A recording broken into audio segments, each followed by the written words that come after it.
Title: At a family dinner I paid for, her brother looked me dead in the eye and said, "You're not equal enough to sit at this table." Start: I remember the weight of the ring on my finger that night. The room was heavy with laughter, clinking glasses, and shallow smiles. I had paid for the dinner, every plate, every drop of wine, every laugh they threw in my face. And yet, her brother leaned forward, his voice slicing the room in half.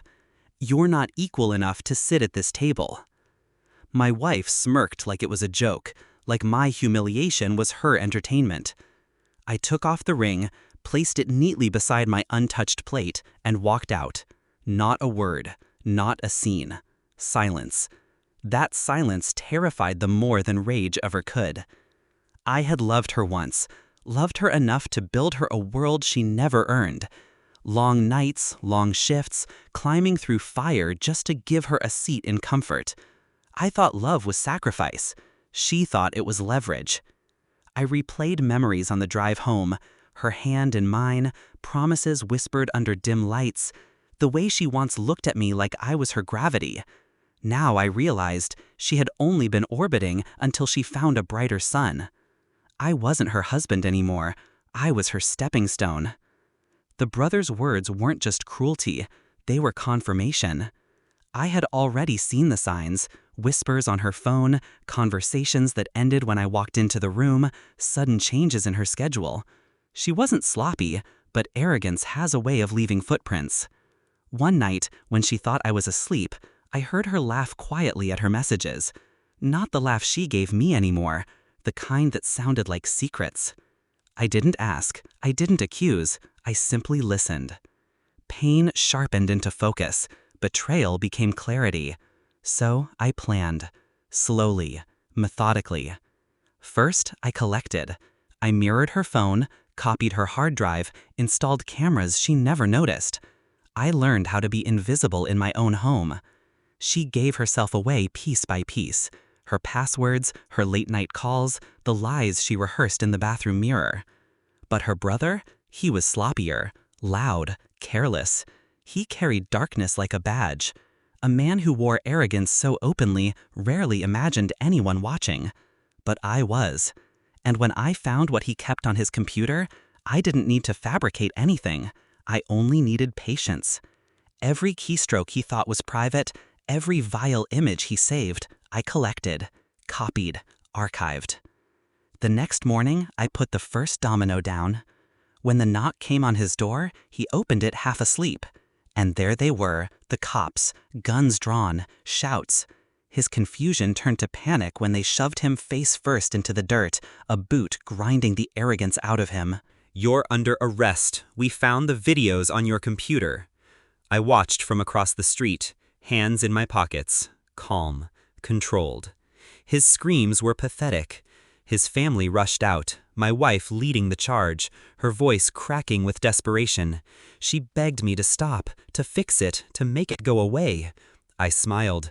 I hadn't even started yet. Her family turned inward, chaos unraveling them. Court dates, headlines, shame they couldn't wash off.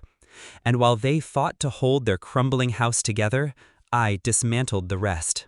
I moved the money first, our accounts, our savings, everything with my name on it. By the time she realized, the locks were changed, the cards declined, the foundation she stood on had vanished. Then I released the proof of her affair. Not to the world, not yet. That would be mercy. Instead, I sent it to the people who mattered most, her parents, her closest friends, the very community that worshipped her image. Private, undeniable, time-stamped truths. She couldn't run from it. She couldn't laugh it off. Every smile she had weaponized turned to whispers behind her back. The confrontation came in the silence of our empty living room. She stood there, trembling, mascara running, clutching at excuses that fell apart as soon as they left her lips. "Why are you doing this?" she whispered, as though she didn't already know. I looked at her, really looked at her, and felt nothing. No anger, no love, no sadness, just the quiet satisfaction of balance restored. "You handed me the knife," I said. "All I did was cut the rope you wrapped around your own neck." Her tears didn't move me, her pleas didn't bend me. She wanted mercy, but mercy is for equals. And she had made it clear, I was never equal at her table. Her brother rots in a cell now, stripped of the arrogance that once defined him. Her family hides behind closed curtains, too ashamed to look their neighbors in the eye. She drifts alone, the pedestal kicked out from under her, the mask shattered beyond repair. And me? I am free. Not lighter, not happier, just free. The chains they forged, I shattered. The love I gave, I buried. The silence I walked out with that night has become my anthem. I learned that revenge isn't rage.